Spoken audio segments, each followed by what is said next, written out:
Film शुरू होती है मार्कस नाम के एक लड़के से जिसे पुलिस गिरफ्तार करके अपने साथ ले जा रही थी और हम उसके चेहरे पर काफी उदासी देखते। वहीं उसकी मॉम और बहन भी खड़ी हुई थी जो उसके जाने से बहुत दुखी। यहाँ मार्कस की बहन अपनी कहानी बताने लगती है कि हमारी फैमिली कई सालों से अमेरिका के एक शहर सेलम में रह रही है और इस शहर सेलम की तारीख बहुत ज्यादा खौफनाक और डरावनी है क्योंकि 17वीं सदी में यहाँ विच ट्रायल बहुत ज्यादा किया जाता था, यानी औरतों को चुड़ैले समझकर मार दिया जाता। इनमें बहुत सारी आम बेगुनाह औरतें भी थी जिन बेचारियों को भी विजेस समझकर मार दिया गया। अब मार्कस की बहन जिसका नाम बिली था बताती है कि मैं अपने घर में अपनी मॉम और 2 भाइयों के साथ रहती हूँ। एक तो मार्कस है जिसे पुलिस ले गई है और एक छोटा था। हमारे साथ अंकल भी रहते हैं जो एक आलसी इंसान थे। और अब यहाँ से कहानी पास्ट माजी में चली जाती है जहाँ हम बिली के दोनों भाइयों को देखते हैं। वो जब साइकिल से घर जा रहे थे तो उनके छोटे भाई को जंगल से कुछ आवाज आती है जिसका पीछा करते हुए वो जंगल में बने एक खंडर जैसे घर में जा पहुँचता है। चेक करने पर उसे वहाँ एक चाकू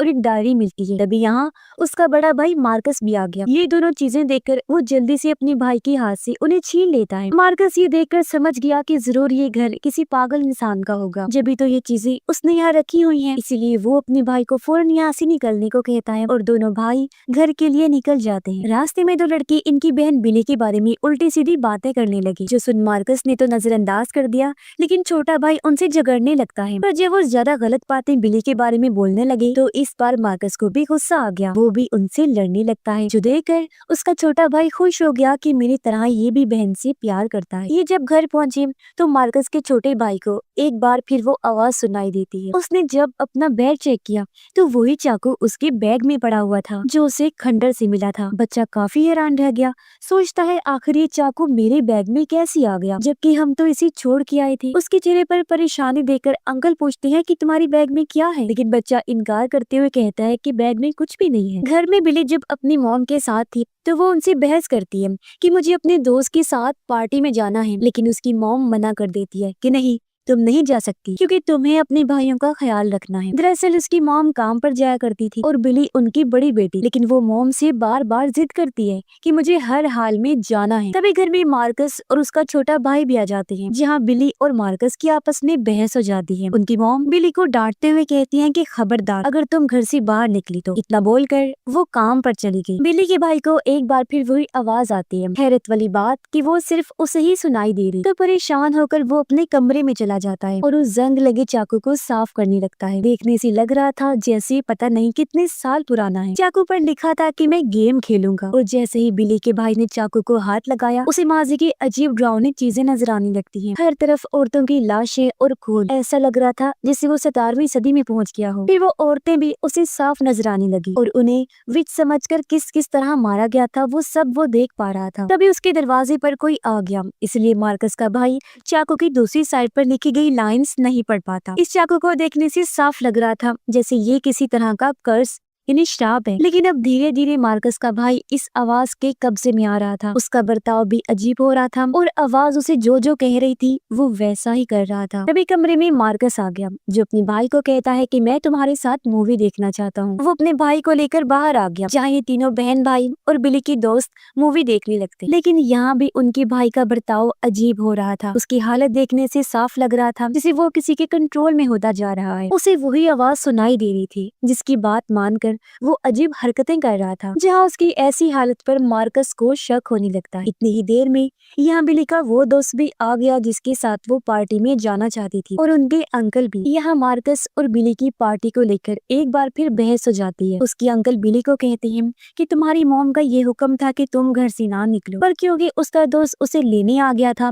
तो अब उसका भी दिल कर रहा था जाने का। इसी बीच हम देखते हैं कि मार्कस के भाई को जो आवाज सुनाई दे रही थी वो दरअसल एक आत्मा थी जो पूरी तरह उस पर हावी हो गई थी और वो आत्मा किसी तरह उन सबको वहीं रोकना चाहती थी ताकि वो सभी उसके साथ एक गेम खेलें, यानी जैसा उस चाकू पर लिखा था कि मैं गेम खेलूंगा। मगर इनमें से किसी को भी उस गेम के बारे में नहीं पता था। तब मार्कस का भाई कहता है कि तुम सबको वो गेम खेलने के लिए घर के अंदर ही रुकना पड़ेगा। अब मार्कस अपने भाई की बातें और उसका बदलता हुआ बर्ताव देखकर काफी चौंक गया। वो फिर अपने भाई को कहता है कि मैं और बिली अपने दोस्तों के साथ सिर्फ 2 घंटे के लिए ही पार्टी में जा रही है, तब तक तुम अंकल के साथ गेम खेलकर एंजॉय करो। मार्कस की ये बात सुनकर उसका भाई गुस्से से लाल हो जाता है। वो कहने लगा ठीक है, अगर तुम पार्टी में जाना चाहते हो तो जाओ, लेकिन उससे पहले तो मेरे साथ लाजमी गेम खेलनी पड़ेगी। अब अंकल भी कह देते हैं कि मुझे भी ये गेम वेम नहीं खेलनी और मैं जा रहा हूँ। लेकिन मार्कस का भाई गुस्से से अंकल को वहीं बैठने को कहकर गेम का हिस्सा बना लेता है। उसे गुस्से में देखकर बाकी सब भी वहीं बैठ जाते हैं, जिन्हें वो गेम की असूल बताता है। फिर वो सबको अपने साथ ये दोहराने को कहता है कि I will play and I will not quit, यानी मैं गेम खेलूंगा और इसे नहीं छोड़ूंगा। जब सबने ये बोला तो मार्कस का भाई अपने बैग से वही चाकू निकालता है। उसके हाथ में चाकू देकर मार्कस फौरन वो चाकू छीन लेता है, क्योंकि उसे कुछ गड़बड़ लग रही। इसके कुछ देर बाद बिली मार्कस को कहती है कि मैं अपने दोनों दोस्तों के साथ पार्टी में जाना तो चाहती हूँ, लेकिन इस छोटे भाई को ऐसी हालत में कैसे छोड़ूं? कुछ घंटों की बात है, लेकिन मुझे इसकी टेंशन लगी रहेगी। इस पर मार्कस कहता है कि तुम बेफिक्र होकर जाओ, मैं हूँ ना यहाँ, इसका ध्यान मैं रख लूंगा। इसलिए बिली अपने दोस्तों के साथ वहाँ से निकल जाती, लेकिन उनके भाई के अंदर की आत्मा बहुत ज्यादा गुस्से में आ जाती है और वो चिल्लाकर मार्कस को कहती है कि इस चाकू पर जो लफ्ज लिखे हुए हैं उसे तुम दोहराओ। और जैसे ही मार्कस उन लफ्जों को पढ़ता है, उसे भी अपने भाई की ही तरह अजीब डरावनी चीजें नजर आने लगती हैं, जिससे वो इतना ज्यादा घबरा गया कि वहीं बेहोश हो जाता है। होश आने पर मार्कस का छोटा भाई उसके पास आया, जो अब नॉर्मल लग रहा था। वो कहता है कि तुम बेहोश हो गए थे और मैंने अंकल की मदद से तुम्हें बिस्तर पर लेटाया। कुछ देर बाद जब छोटा भाई अपने कमरे में सो रहा था तो तभी वहाँ मार्कस आता है। वो चुपके से उस चाकू को उठाकर वहाँ से जाने लगा। इस आहट से छोटे भाई की आंख खुल गई। वो मार्कस का पीछा करने लगता है ताकि वो देख सके कि आखिर मार्कस क्या करने वाला है। मार्कस ने खुद को एक बाथरूम में बंद कर लिया था और जब वो शीशे के सामने खड़ा हुआ था तो उसे एक लड़के की आत्मा दिखाई देती है, जिसकी माथे पर क्रॉस का निशान बना हुआ था। उसे देखकर मार्कस भी चाकू से अपने माथे पर वैसा ही क्रॉस का निशान बना लेता है, यानी कि जिस आत्मा ने पहले उस छोटे भाई को पोजेस्ट किया हुआ था अपने कंट्रोल में, उसने अब मार्कस को भी अपने वश में कर लिया था। उसके भाई को मार्कस की फिक्र हो रही थी, इसलिए वो उसे दरवाजा खोलने का कहता है और जब उसने दरवाजा खोला तो वो अपने भाई की ऐसी हालत देखकर बुरी तरह डर गया। वो भागकर अंकल के पास आया और उन्हें सारी बात बता देता है। और जब ये दोनों उसके पास आए तो मार्कस चाकू और रस्सी लिए बाहर चला जाता है। घर के बाहर वाले पेड़ पर मार्कस रस्सी को बांधकर फंदा बना देता है। फिर उसके अंदर की आत्मा अंकल को कहती है कि मैं तुम्हारे साथ हैंगमैन नाम का एक गेम खेलना चाहता हूँ। पर अंकल उसकी बात टालकर उसके करीब जाने लगे ताकि वो देख सके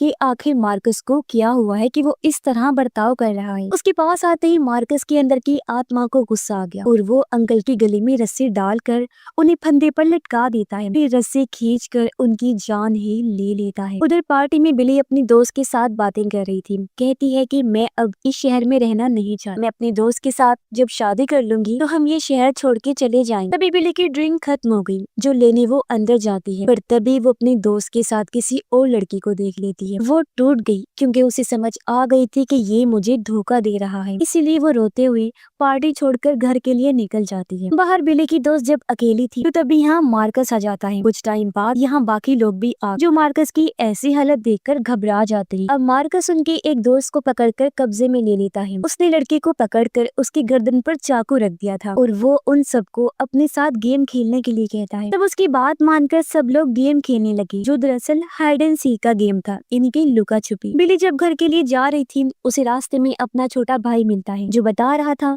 कि मार्कस को एक आत्मा ने पोजेस्ट कर लिया है और उसने अंकल को किस तरह लटका कर मार दिया। लेकिन बिली को उसकी बातों पर यकीन नहीं होता। इतनी ही देर में यहाँ बिली की दोस्त भागती हुई आई और वो घबराई हुई थी। मार्कस के बारे में उसे बताने लगती है। ये सुन बिली समझ गई कि इसका मतलब मेरा छोटा भाई सही कह रहा था और वो अपने छोटे भाई को कहती है कि हमें किसी भी तरह अपने भाई मार्कस को बचाना होगा। तब बिली का छोटा भाई उन दोनों को एक तरीका बताता है कि किस तरह हम मार्कस के अंदर की आत्मा को भगा कर उसे आजाद कर सकते हैं। वो उसे खंडर के बारे में बताता है, जहाँ से उसे वो श्रापित चाकू और डायरी मिली थी। वो कहता है शायद डायरी में कुछ लिखा हो कि उस आत्मा को कैसे भगाया जाए। उधर मार्कस के अंदर की आत्मा इतनी बेरहम बन गई थी कि उसने एक एक करके पार्टी में आई सभी लोगों को बेरहमी से मार दिया था। किसी को छत से गिरा कर तो किसी को चाकू से वार कर। उधर वो तीनों उस खंडर में आकर डायरी को पढ़ने लगते हैं, जहाँ उन्हें सेलम शहर की सच्चाई पता चलती है कि किस तरह 17वीं सदी में एक बेगुनाह औरत को कुछ लोगों ने चुड़ैल समझ लिया था। वो उसे भी सजा देना चाहती थी, उसकी जान लेकर। औरत को काफी मारा पीटा भी गया और उसका एक छोटा बेटा जिसका नाम डैनियल था, उसे भी वहाँ के बच्चे बुली करते, परेशान करते रहते। औरत को वहाँ के लोगों ने जब जिंदा जलाने की कोशिश की तो डैनियल अपनी माँ को लेकर भाग निकला और वो सब लोगों से दूर जंगल में आकर इस खंडर में रहने लगे। लेकिन कुछ दिन बाद जब कुछ लोगों को उनके बारे में पता चला तो वो जंगल में आकर डैनियल को परेशान करने लगी और उन्होंने ही उसकी माथे पर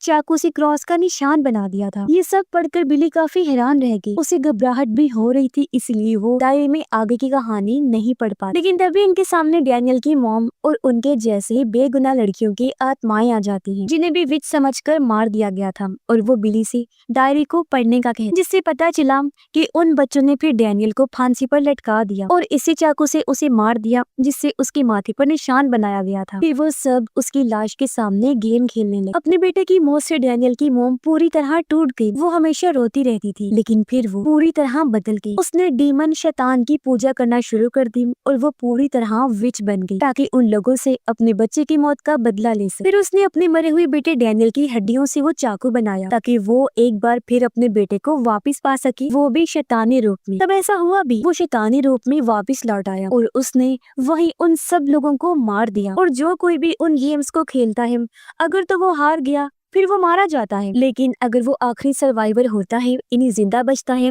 वो गेम का विनर कहलाया जाता है। बिली इधर डैनियल की मॉम की आत्मा से पूछती है कि अगर हम इन गेम्स में डैनियल को हरा दें तो क्या हम सब जिंदा बच सकते हैं। ये सुन वो आत्मा जोर जोर से हंसने लगी। फिर कुछ देर बाद वो वहाँ से गायब हो जाती है। अब बिली अपने छोटे भाई और दोस्त को कहती है कि हमें डैनियल के साथ गेम खेलनी ही होगी ताकि हम अपने भाई मार्कस को उसके चुंगल से बचा सके, जिसने उसके जिस्म पर कब्जा किया हुआ है। बिली फैसला करती है कि हम उसके साथ टॉर्च गेम खेलेंगे, क्योंकि उस गेम में उनका छोटा भाई बहुत अच्छा था। टॉर्च गेम में इसकी रोशनी जिस पर भी पड़ती है वो गेम से आउट हो जाता है। कुछ टाइम बाद जब भी घर पहुंचे तो उनका छोटा भाई मार्कस को कहता है कि मैं तुम्हारे साथ टॉर्च गेम खेलना चाहता हूँ, जिसके लिए वो मान भी जाता है। फिर जब गेम स्टार्ट हुई तो उनका छोटा भाई अपनी टॉर्च लेकर मार्कस को ढूंढने लगता है। उसने घर की सारी लाइट्स भी ऑफ कर दी थी। अचानक उसे किसी के कदमों की आहट सुनाई देती है। चेक करने पर वहाँ मार्कस ही था। उसे देखकर जब उसने रोशनी मारी तो मार्कस का पैर बुरी तरह जलने लगता है, क्योंकि उन बच्चों ने डैनियल को जलाकर मारने की भी कोशिश की थी। इससे मार्कस को काफी तकलीफ होने लगी और अपने भाई को इस तरह तड़पते हुए उसका छोटा भाई नहीं देख सकता था, इसलिए वो फौरन टॉर्च हटा लेता है। लेकिन मौके का फायदा उठाकर मार्कस के अंदर डैनियल की आत्मा वहाँ से भाग जाती, जिसके बाद बिली, उसका भाई और दोस्त तीनों मिलकर अब मार्कस को ढूंढने लगते हैं। और तभी उन्हें छत से खून टपकता हुआ नजर आता है, जो और किसी का नहीं बल्कि मार्कस का ही था, क्योंकि वो ऊपर बैठा हुआ था। इसीलिए अब ये तीनों एक साथ मिलकर उस पर टॉर्च मारने लगते हैं, जिससे एक बार फिर मार्कस जलने लगा। पर इस बार बिली अपने भाई को दर्द में देखकर दुखी हो जाती है, इसीलिए फौरन उसने टॉर्च हटा ली। अब कुछ देर बाद मार्कस जख्मी होकर छत से नीचे गिर जाता है। वो जब चेक करने उसके पास गई तो मार्कस अपने पास रखी हुई टॉर्च को बिली की दोस्त पर कर देता है, जिससे वो बुरी तरह जलने लगती है। ये देख बिली उस श्रापित चाकू से मार्कस पर हमला कर देती है, जिससे वो बिली की दोस्त को छोड़ देता है। इसके बाद बिली, उसका भाई और दोस्त किसी और जगह पर जाकर छुप जाते हैं। यहाँ बिली का भाई उन्हें बताता है क्योंकि ये चाकू डैनियल की हड्डियों से बना हुआ है, तो इसका मतलब उसकी आत्मा का असली सोर्स ये चाकू ही है, जिसके जरिए ही हम इस श्राप को खत्म कर सकते हैं। कुछ देर बाद मार्कस यहाँ भी आ जाता है और वो अपनी ताकत से छोटे भाई को हवा में उड़ाने लगता है। ये देख बिली को गुस्सा आ गया, इसलिए वो चाकू के ऊपर लिखे गए श्राप को पूरा पढ़ने लगती है। इससे होता ये है कि डैनियल की आत्मा मार्कस के जिस्म से तो निकल गई थी, लेकिन अब वो बिली के अंदर आकर उसे पोजेस्ट कर लेता है। यहाँ बिली भी कई सारी आत्माओं को देखती है जो उस पर हमला कर देती है, और अब बिली भी आत्माओं की दुनिया में पहुंच जाती है, जहाँ वो डैनियल पर हमला कर देती है ताकि उसे खत्म कर सके। फिर अचानक ही वो असली दुनिया में वापिस आ जाती है। वो सबको बताती है कि मैंने डैनियल की आत्मा को तकरीबन खत्म कर दिया है, लेकिन तभी वो अपने हाथ पर लगा हुआ खून देख लेती है, जो और किसी का नहीं बल्कि डैनियल का ही था, जो अभी उसके हाथ पर लगा था, जिसके साथ ही खून से भरे हुए हाथ दीवारों पर भी लगने लगते हैं, जिसका मतलब था कि आत्माओं की दुनिया से ना सिर्फ बिली वापिस आई थी, बल्कि उसके साथ साथ डैनियल भी आ चुका था, और उसके खून के धब्बे पूरे घर में फैलने लगते हैं। ये लोग भागने का सोचते हैं, लेकिन किसी तरह डैनियल मार्कस और उसके भाई को अलमारी में बंद कर देता है। जहाँ मार्कस को बुरा लग रहा था, उसे अपने किए का अफसोस हो रहा था, क्योंकि पोजेशन की हालत में उसके हाथों न जाने कितने लोगों की मौत हो गई थी। इस पर उसका छोटा भाई मार्कस को समझाने लगा कि भाई इसमें तुम्हारी कोई भी गलती नहीं है, तुम परेशान ना हो, क्योंकि तुमने कुछ भी जानबूझ के नहीं किया। बाहर बिली पर डैनियल हमला कर देता है, लेकिन वो उसका सामना करती है, फिर मदद के लिए अपने भाई मार्कस को बुलाने लगती है। अब किसी तरह मार्कस अलमारी का दरवाजा तोड़कर बाहर आ गया। वो उसे रोकने के लिए आगे बढ़ा, लेकिन डैनियल इतना ताकतवर था कि वो मार्कस को दूर फेंक देता है। तब यहाँ पर बिली का छोटा भाई भी आ गया, जो काफी गुस्से में था, और वो डैनियल को अपने साथ एक गेम खेलने का कहता है। अब गेम खेलने के लिए जैसे डैनियल उसके करीब आने लगा, तभी बिली का छोटा भाई उस श्रापित चाकू को डैनियल के अंदर घुसा देता है, जिससे वो वहीं गिर गया। फिर वो जलकर राख बनने लगा और काले धुएं की सूरत में वहाँ से गायब हो जाता है। ये देखकर वो लोग काफी खुश हो जाते हैं, क्योंकि उन्हें लग रहा था कि हमने डैनियल को खत्म कर दिया है। फिर अगले दिन मार्कस खुद को पुलिस के हवाले कर देता है, क्योंकि उसे लोगों की मौत से बहुत शर्मिंदगी हो रही थी। और ये वही सीन है जिसे हमने कहानी की शुरुआत में देखा था। अब कुछ टाइम बाद हम उसी खंडर को देखते हैं, जहाँ आग जलती हुई अचानक बुझ जाती है, और हम उसके अंदर उसी श्रापित चाकू और डायरी को देखते हैं, जिससे हमें पता चलता है कि मौत का ये खेल अभी खत्म नहीं हुआ, यानी डैनियल की आत्मा एक बार फिर लौटकर आएगी। जब कोई इस चाकू और डायरी को लेगा तो मौत का सिलसिला एक बार फिर शुरू हो जाएगा। और इसी भयानक एंडिंग के साथ ही इस फिल्म की कहानी भी यहीं पर खत्म हो जाती है।